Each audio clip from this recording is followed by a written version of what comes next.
하나님이 보여주실 때 우리는 보여주시는 그것을 가지고 부르짖고 간구하고 기도하게 될 줄 믿습니다. 오늘 에베소서 네 번째 시간이죠. 에베소서 1장에서 우리에게 보여주고 있는 큰 두 개의 그림이 있습니다. 어떤 그림이 있죠? 하나는 찬송의 그림, 다른 하나는 기도의 그림입니다. 지난 세 번의 시간을 통하여서 우리가 성삼위 하나님을 왜 찬송해야 하는가, 성삼위 하나님을 찬송할 수밖에 없는 이유, 하나님을 찬송할 때 그 성삼위 하나님의 신비가 통째로 믿어지게 되는 역사를 누리기 때문이다. 우리가 그것을 함께 나누었습니다. 오늘은 이제 15절부터 23절까지는 기도에 대한 내용입니다. 우리가 하나님 앞에 기도해야 하는 이유, 기도할 때 우리에게 하나님께서 영의 눈을 활짝 열어주셔서 그래서 보지 못했던 것들을 보게 되어서 그 보지 못했던 것들을 보게 되는 것을 통해 하나님 앞에 영광 올려드리는 기도를 하게 될 줄 믿습니다. 에베소서에는 사도 바울의 세 개의 기도가 나오고 있죠. 우리가 읽은 1장에 나와 있는 사도 바울의 기도가 있고 또 3장과 6장에서도 계속해서 사도 바울이 기도를 하고 있습니다. 1장에서는 무엇을 위해서 기도하고 있습니까? 영적인 깨달음을 얻게 해달라는 기도를 드리고 있죠. 또 3장에서는 영적인 성숙, 영적인 성장을 구하는 기도, 그리고 6장에서는 우리가 잘 아는 전신갑주가 나오죠. 영적 전쟁에서 승리를 구하는 기도를 하나님 앞에 드리고 있습니다.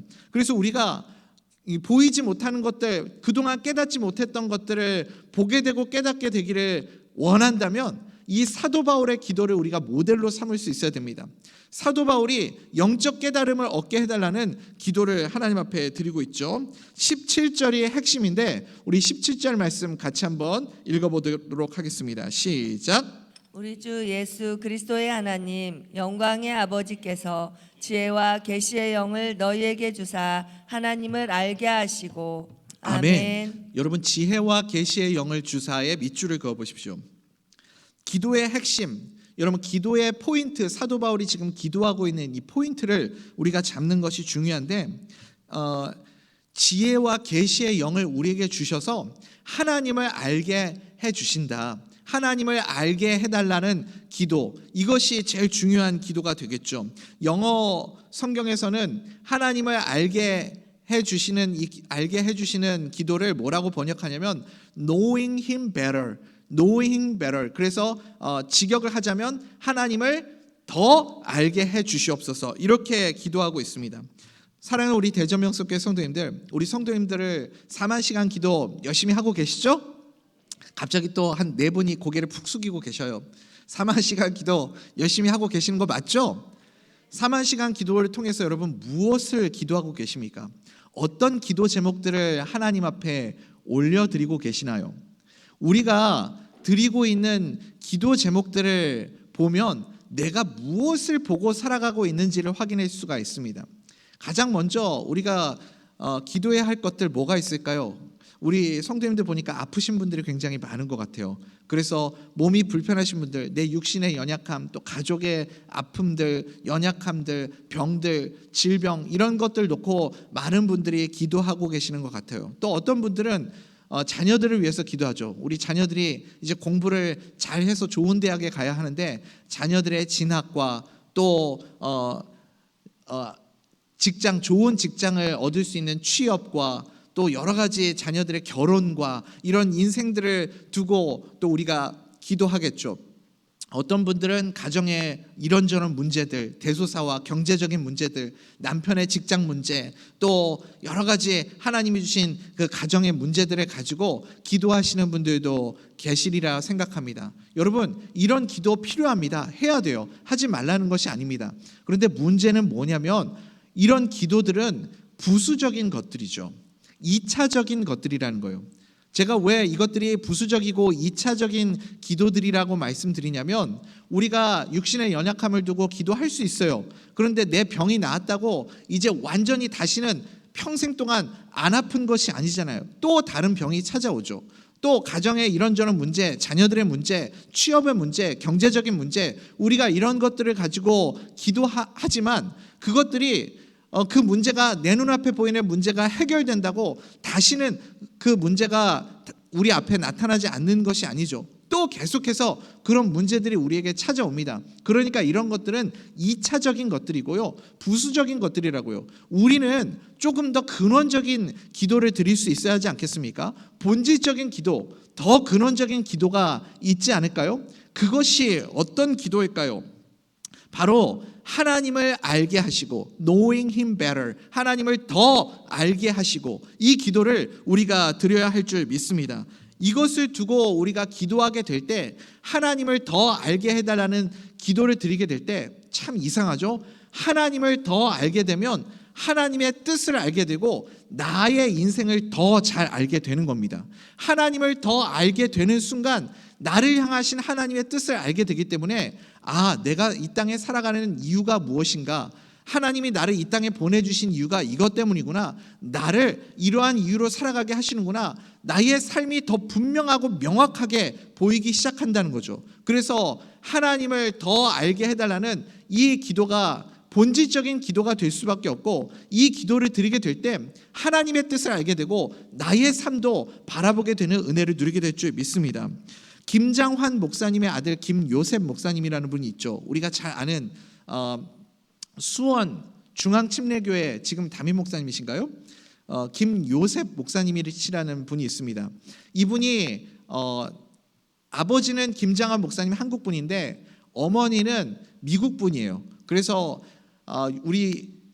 지금은 우리 대전에도 길거리를 다니면 이렇게 심심치 않게 다른 언어를 쓰는 외국인 분들을 만날 수 있고, 또 우리 교회에도 이렇게 다른 언어를 사용하시는 성도님들이 종종 찾아오고 계십니다.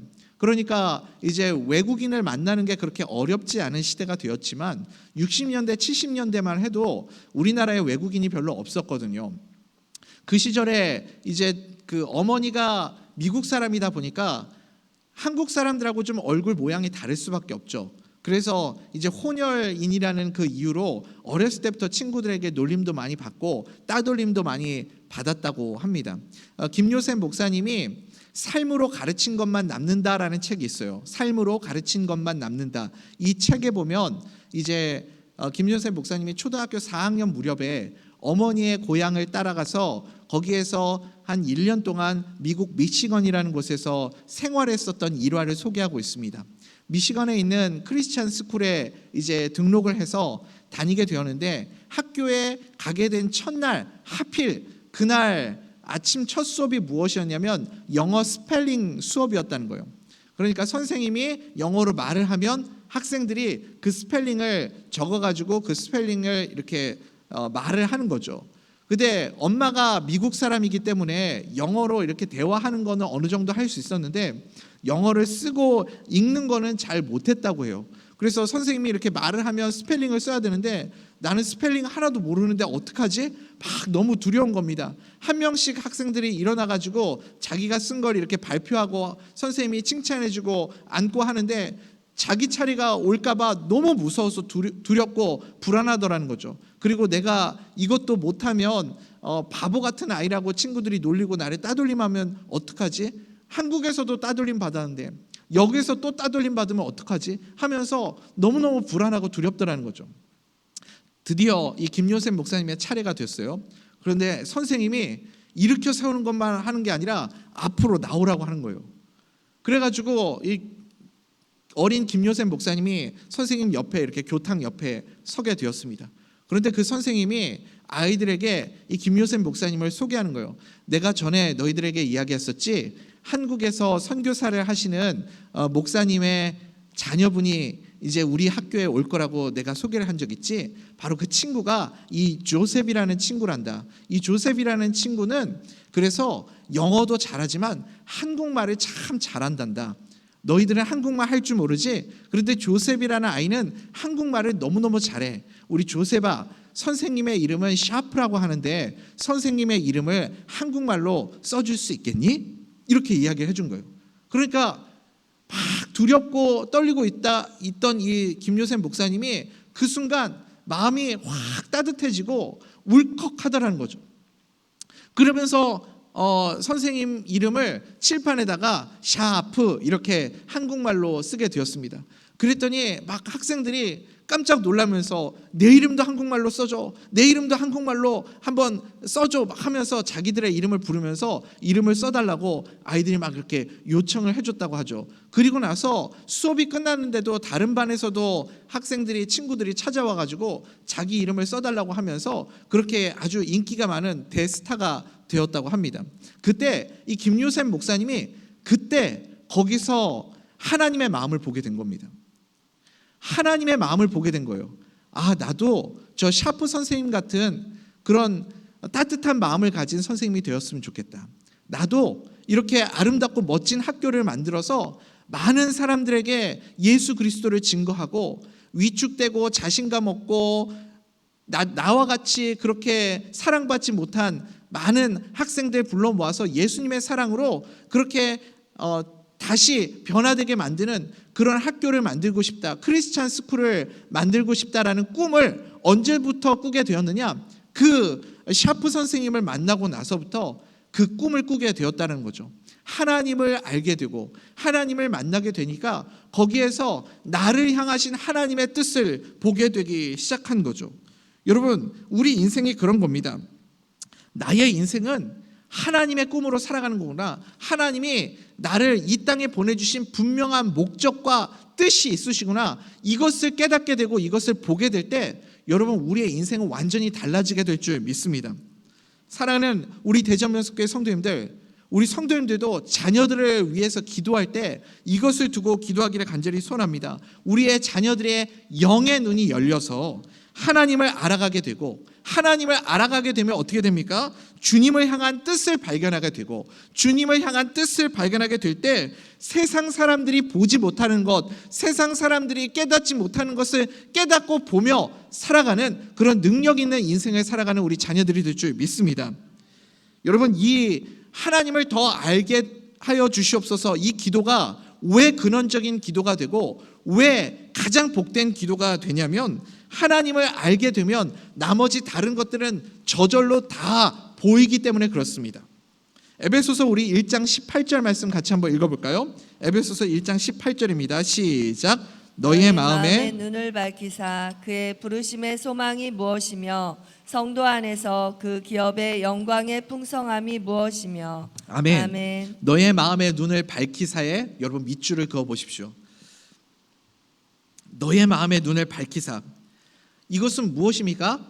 밝힌다라는 건 그 전에는 어두웠다라는 거죠. 깜깜했다라는 거죠. 마치 우리가 불을 딱 꺼진 상태에서 어두운 캄캄한 밤 속에 있을 때는 아무것도 보이지 않는데, 하나님께서 우리의 마음의 불을 땅 하고 밝혀주시는 순간 그동안 보지 못했던 것을 보게 된다, 그런 거죠. 하나님께서 우리의 마음의 눈을 밝혀주십니다. 그 일을 누가 하세요? 그 일을 누가 하신다고요? 아까 17절 말씀 보니까 지혜의 영, 지혜와 계시의 영, 그 성령 하나님께서 우리의 마음의 눈을 빵 하고 밝혀주셔서 그래서 하나님의 뜻을, 하나님을 보게 되는 은혜를 우리에게 허락하여 주실 줄 믿습니다. 존 더반 성경 주석 있죠. 강해로 푸는 에베소서, 이 존 더반 성경 주서에서 저자인 클린턴 아놀드 박사가 이 지혜와 계시의 영, 17절에 나와 있는 지혜와 계시의 영을 이렇게 해석을 하더라고요. 제가 잠깐 읽어드리겠습니다. 지혜와 계시의 영이라는 단어가 원어에서는 소유격으로 사용되었는데 결과의 소유격으로서 성령님께서 지혜와 계시를 주신다는 뜻이다. 뭐 이렇게 말을, 이 사람들은 어렵게 써요. 뭔 소린지 잘 모르겠는데 뭐 소유격이 뭐고 그건 중요한 게 아니고, 중요한 게 무엇이냐면 지혜와 계시의 영이 성령님이라는 거죠. 여러분 믿으십니까? 지혜와 계시의 영은 성령님인데 그 성령님께서 우리의 마음의 눈을 밝혀주셔야만 하나님을 알 수 있다라는 겁니다. 믿으십니까? 이거는 아무리 많이 공부해도, 아무리 학식이 뛰어나도, 내가 아무리 IQ가 높아도 알 수 없다는 거예요. 하나님을 아는 것은 지혜와 계시의 영이신 성령님께서 내 마음의 눈을 밝혀주셔야만, 어두운 내 눈을 밝히사 우리가 찬양하지 않았습니까? 밝혀주셔야만 볼 수 있다라는 거죠. 그러니까 우리 지난 3번의 시간 동안 계속해서 찬송해야 하는 이유에 대해서 나누지 않았습니까? 찬송하고 기도해야 하는 이유가 무엇이냐면 성령님께서 보여주셔야만, 깨우쳐 주셔야만 깨달을 수 있고 보여주셔야만 보이는 거지, 내가 아무리 공부를 많이 하고 아무리 학식이 뛰어나고 아무리 내가 IQ 지능이 높다 하더라도 절대 볼 수 있는 게 아니라는 거죠. 여러분, 공부 많이 한다고 영의 눈이 다 밝아지는 건 아닙니다. 박사고 뭐 이렇게 뛰어난 사람들 중에도요, 그렇게 공부 많이 한 그 과학자들 중에도요, 이 하나님을 깨닫지 못하고 성령의 지혜와 계시의 영이 없어서 하나님을 알지 못하는 사람들이 얼마나 많이 있습니까? 이것은 신비로운 일이라니까요. 성령님께서 눈을 밝혀주셔야만 비로소 보이기 시작한다. 무엇을 우리에게 보여주십니까? 성령님께서 우리에게 무엇을 보여주시는지 우리 세 가지 한번 살펴보겠습니다. 다시 한번 18절 19절 한번 읽어보겠습니다. 시작. 너희의 마음의 눈을 밝히사 그의 부르심의 소망이 무엇이며 성도 안에서 그 기업의 영광이 풍성함이 무엇이며 그의 힘의 위력으로 역사하심을 따라 믿는 우리에게 베푸신 능력의 지극히 크심이 어떠한 것을 너희로 알게 하시기를 구하노라. 세 가지죠. 아멘. 지혜와 계시의 영이신 성령님께서 우리의 마음의 눈을 밝혀주셔서 무엇을 보게 하시는가? 세 가지입니다. 첫 번째는 뭐죠? 부르심의 소망이 무엇인지를 보여주시는 거예요. 부르심의 소망, 첫 번째. 두 번째는 뭐죠? 그 기업의 풍성함이 무엇인지를 보여주시는 거죠. 기업의 풍성함. 세 번째는 뭐예요? 그 능력의 얼마나 크심이, 하나님의 능력의 크심, 이 무엇인지를 우리에게 보여주시는 겁니다. 세 가지죠. 그래서 진짜 소망이 무엇인지를 우리가 알게 되는 거고, 진짜 부요함이 무엇인지를 우리가 깨닫게 되는 거고, 진짜 파워, 진정한 능력이 무엇인지를 성령님께서 보여주실 때 우리가 비로소 깨닫게 될 줄 믿습니다. 우리가 이것을 위해서 기도해야 된다고요. 다른 것이 아니라 여러분, 이 바울의 기도가 우리의 샘플이 되어야 됩니다. 사도 바울은요, 주권부원하지 않아요. 아주 명확하게, 명쾌하게 그렇게 하나님 앞에 기도하고 있지 않습니까? 무엇을 구해야 하는지, 우리가 어떤 기도를 해야 하는지를 정확하게 가르쳐주고 있습니다. 이 사도 바울의 기도를 따라서 우리가 함께 기도할 수 있기를 간절히 소원합니다. 여러분, 사도 바울이 어떻게 이렇게 기도할 수 있을까요? 사도 바울이 이렇게 기도할 수 있는 이유는 다른 거 없어요. 보이니까요. 보이니까 이렇게 기도할 수 있는 겁니다. 우리는 본능적으로 그래요. 우리는요, 내가 보이는 것 두고 기도합니다. 내가 보이는 것만 가지고 기도를 하게 되어 있어요. 그래서요, 내가 맨날 내 눈앞에 보이는 게 뭐예요? 무엇을 먹을까? 무엇을 마실까? 무엇을 입을까? 그거 가지고 우리가 기도한다고요. 왜요? 그것만 보이니까요. 여러분, 그것만 보이는 사람은 다른 거 구하지를 못합니다. 그런데 사랑하는 우리 대전명석교회 성도님들, 지혜와 계시의 영이신 성령님께서 우리의 마음의 눈을 밝혀주시기를 간절히 소원합니다. 밝혀주시면 그때 우리가 못 보던 게 보이는 거예요. 안 보이던 게 보이면 우리의 기도가 달라지게 될 줄 믿습니다. 완전히 다른 기도를 하나님 앞에 드리게 되는 겁니다. 어떤 기도를 드려요? 첫 번째는 뭐라고요? 그의 소망이 무엇인지, 진짜 소망이 무엇인지를 하나님이, 성령님이 우리에게 밝혀주시면 그게 보이기 시작하니까 우리의 삶이 달라지는 겁니다. 다른 기도를 하나님 앞에 드리게 되는 거죠. 부르심의 소망. 여러분, 부르심은 콜링이죠. 하나님이 나를 부르셔서 나의 삶을 어떻게 살아가게 하시는지 그 소망을 깨닫게 되기를 간절히 소원합니다. 눈이 밝아져야지, 안 보이면 그거 기도 못합니다. 모르면 하나님 앞에 그런 기도를 드릴 수가 없어요. 우리가 잘 아는 찬송가, 너무 좋아하는 찬송가 305장, 나 같은 죄인 살리신 그 찬송, 많은 성도님들이 참 좋아하시죠. 저도 그 찬양 참 좋아하는데 가사가, 영어 가사가 어떨 때는 원래 영어로 쓴 노래이기 때문에 더 확 이렇게 가슴에 와닿을 때가 있습니다. Amazing Grace. 그래서 나 같은 죄인 살리신 주 은혜 놀라와, 그 찬송의 가사가 잃었던 생명 찾았고 광명을 얻었네. 이 찬양 가사가 이렇게 되죠. I once lost but now I am found, was blind but now I see. 그러니까 I was lost, 나는 잊어버렸습니다. 그런데 지금 but now I am found, 지금은 찾았습니다. 그 다음에 가사가 저는 너무 좋아요. was blind, 그게 뭐예요? was blind, 나는 눈이 멀었습니다. 나는 안 보였습니다. 그런데 but now I see, 그런데 지금은 보입니다. was blind, 그때는, 예전에는 나는 영적 장애인이었습니다. 보이지 않았습니다. 그런데 지금은 나의 영의 눈이 비추어져서 지금은 볼 수 있습니다. 사랑하는 우리 대전명석교 성도님들, 이게 뭐예요? 이게 은혜죠. 이게 Amazing Grace라고요. 이 찬송의 가사를 쓴 사람이 누구였습니까? 노예선 선장하던 사람이잖아요. 노예들 모아다가 그 인간 말종이나 할 사람들 인신매매해가지고 노예들을 판매하던 일을 하던 사람이었어요. 내가 왜 사는지, 내가 무엇을 위해 살아가야 하는지 목적도 없이 방향도 없이 그렇게 살아가던 인생이었습니다. 자기 인생이 그래서 was blind였다는 거예요. 안 보였다는 거예요.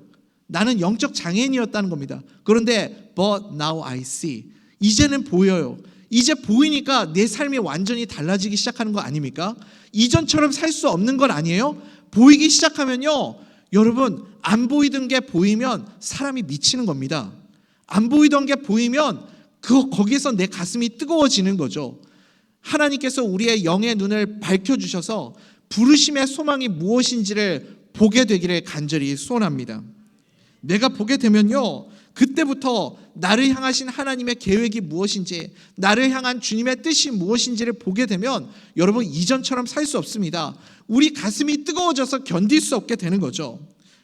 그렇게 뜨거움으로, 열정으로 나를 향하신 그 부르심의 소망이 무엇인지를 깨닫게 되어서 살아가는 복된 주의 자녀들 다 될 수 있기를 간절히 소원합니다. 또 무엇을 사도 바울이 기도했어요? 기업의 영광의 풍성함, 부요함이, 진정한 부요함이 무엇인지를 알게 해달라고 기도하고 있죠. 여러분, 기업이라는 말은 1장에 이미 소개해드렸습니다. 컴퍼니, 회사가 아니죠. 기업은 inheritance, 유산, 상속이라는 뜻을 가지고 있습니다. 그래서 하나님께서 우리에게 주신 상속, 유산이 있어요. 최고의 유산, 최고의 상속이 무엇이냐면 천국입니다. 천국이에요. 그래서 그 천국은 하나님의 영광이 풍성한 곳 아닙니까? 이 영광을 알면, 하나님의 그 천국의 그 영광의 풍성함을 우리가 보게 되면 그때 우리의 마음이 뜨거워지게 되는 거죠. 그거 보게 되면 우리 궁핍하다, 없다 이런 소리 할 수 없게 되는 겁니다. 고린도후서 12장 4절 말씀 우리 한번 보겠습니다. 같이 읽을까요? 시작. 그가 낙원으로 이끌려가서 말로 표현할 수 없는 말을 들었으니 사람이 가히 이르지 못할 말이로다. 사도 바울이 지금 천국에 대해서 소개하고 있지 않습니까? 사람의 말로 형용할 수 없는 곳, 말로 표현할 수 없는 곳, 그곳이 천국이다. 그렇게 설명하고 있습니다. 여러분, 우리가 이 땅에 살면서는요, 부요하지 않을 수도 있습니다. 풍성하게 그렇게 살아가지 못할 수도 있어요.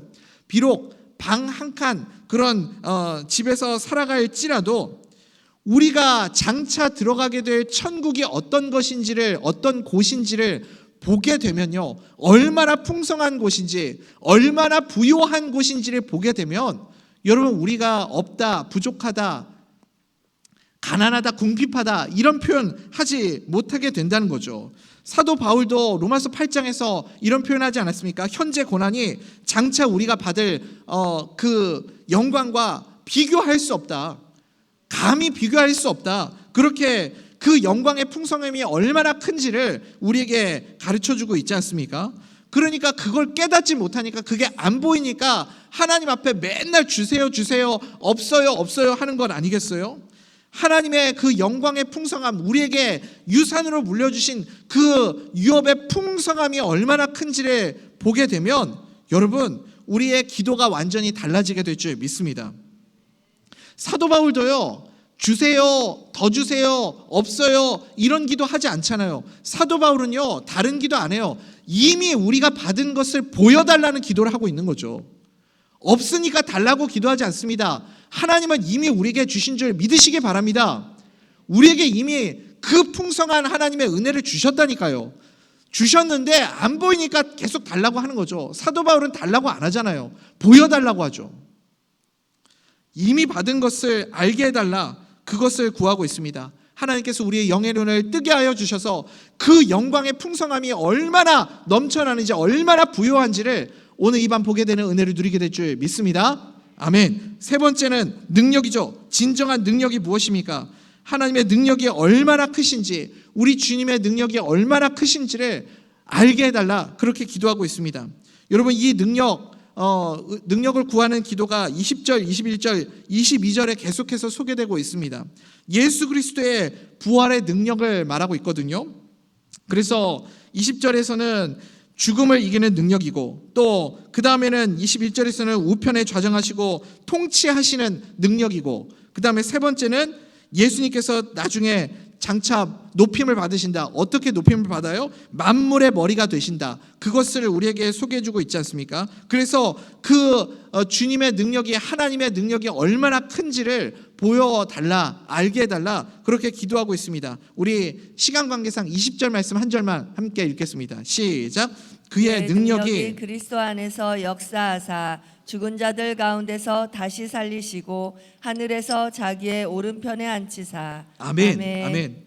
그의 능력이 얼마나 크신지를 알게 해달라.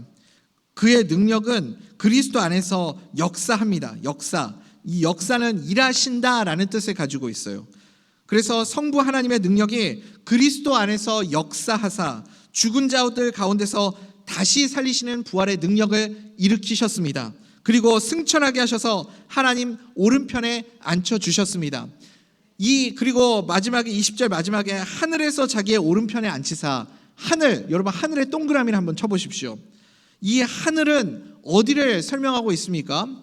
루이스 벌코프의 조직신학 책에 보면요, 하늘에 대해서 이렇게 설명합니다. 승천은 한 장소에서 다른 장소로 가는 장소의 이동이었다. 이것은 물로 지상뿐만 아니라 천국이 분명히 장소라는 것도 포함한다. 성경에서 천국은 인성을 입고 계신 그리스도, 그리고 죽은 성도들과 천사들이 거하는 장소를 의미한다. 성경은 장소로서의 하늘나라를 생각하도록 우리를 가르친다. 여러분, 쉽게 말해서 계속해서 하늘은 막연하게 우리가 그냥 쳐다보고 생각하는 것이 아니라 우리가 장차 분명하게 가게 될 장소가 있다. 성경은 우리에게 그것을 계속해서 가르쳐주고 있지 않습니까? 하늘은 우리가 장차 가게 될 분명한 명확한 장소를 설명하고 있는 단어입니다. 그래서 루이스 벌코프 말에 의하면 우리가 죽어서 가는 하늘나라, 그것이 분명히 장소로 그렇게 성경은 우리에게 가르쳐주고 있다. 우리에게 설명하고 있는 거죠. 17절에서 하나님을 알면 우리의 눈을 밝혀주시고 진정한 소망이 뭔지, 진정한 부유함이 뭔지, 진정한 능력이 뭔지를 그래서 알려주신다는 거예요. 여러분, 이거 보게 되면 가만히 있을 사람 아무도 없죠. 이것을 진정한 소망, 진정한 부요함, 진정한 능력, 하나님의 파워, 그것을 보게 되면 가만히 있을 수 없습니다. 그 세상을 이기시고 부활하신 예수님, 하나님 보좌 우편에 지금도 앉아 계시는 예수님, 그리고 온 우주 만물을 통치하시는 그 예수님이 우리의 능력이 되심을 여러분 믿으십니까? 그거 믿으면 여러분 두려워할 게 없겠죠. 그걸 믿으면 여러분 무엇을 염려하시겠습니까? 그러니까 여러분, 내가 무엇으로 소명을 받았는지, 어떤 부르심을 받았는지, 그리고 내가 얼마나 부요한지, 내가 얼마나 큰 능력을 힘입고 살아가고 있는지, 이것을 보게 되고 깨닫게 되는 순간 우리의 삶은 완전히 달라지게 되는 겁니다. 죽음도 별거 없어요. 죽음조차도 우리는 두려워하지 않게 될 줄 믿습니다. 하나님이 지금도 보좌 우편에 앉아 계셔서 예수님이 통치하고 계시잖아요. 지극히 높은 곳에 머리 대신 예수님이 계시는데 우리가 못할 게 뭐가 있겠습니까? 무엇을 두려워하겠어요? 다 할 수 있겠죠, 여러분. 그러니 지금까지 이 영의 눈을 밝혀주사 이 사도 바울의 기도를, 우리가 이 말씀을 듣기 전에 우리가 계속해서 구해왔던 기도들을 한번 생각해 보십시오. 내가 무엇을 기도하고 있었는지, 내가 어떤 기도를 하고 있었는지. 여러분, 이거 깨달으면 옛날 기도, 내가 했었던 기도가 부끄러워진다니까요. 무엇을 먹을까? 무엇을 마실까? 무엇을 입을까? 여러분, 이거 다 부수적인 것들이잖아요. 2차적인 것들이잖아요. 이것들은요, 하나님이 알아서 채워주시는 것들이라니까요. 기도 안 해도 하나님이 채워주시는 줄 믿습니다. 우리는 영의 눈을 밝혀주셔서 이미 하나님이 우리에게 주신 것들을 보게 되는, 오늘 희한하게 또 찬양대하고 딱 맞아떨어졌죠. 여전히 계신 주님. 영의 눈을 밝혀주시면 계신 주님, 함께 계시는 주님, 이미 우리에게 주신 하나님의 넘치는 은혜들, 그것들을 깨닫게 될 줄 믿습니다. 사랑하는 우리 대전명석교회 성도님들, 이제 말씀 맺겠습니다. 성령님께서 오늘 이 밤에 우리의 영의 눈을 활짝 열어주시기를 간절히 소원합니다. 하나님의 뜻을 보여주시기를 간절히 소원합니다. 보게 되는 순간 여러분, 우리의 인생 완전히 달라지게 될 줄 믿습니다. 설령 우리에게 남겨진 이 땅에서 살아갈 날이 1년밖에 남지 않았을지라도, 그럴지라도 그 살아갈 남겨진 그 1년의 삶이 지금까지 내가 살아왔던 그 수많은 세월들보다 훨씬 가치 있고 훨씬 의미 있고 훨씬 능력 있는 그런 삶을 살아가게 될 줄 믿습니다. 여러분, 사도 바울의 기도를 배우십시오. 이 기도를 샘플로 두고 하나님 앞에 구하십시오. 사도 바울의 기도가 우리의 기도가 될 때, 그때 선명하게 분명하게 그렇게 주님을 위해서 살아가게 되고 능력 있게 힘 있게 가슴 뜨겁게 신앙생활하는 은혜를 누리며 살아가는 우리 대전명석교회 성도님들 될 줄 믿습니다.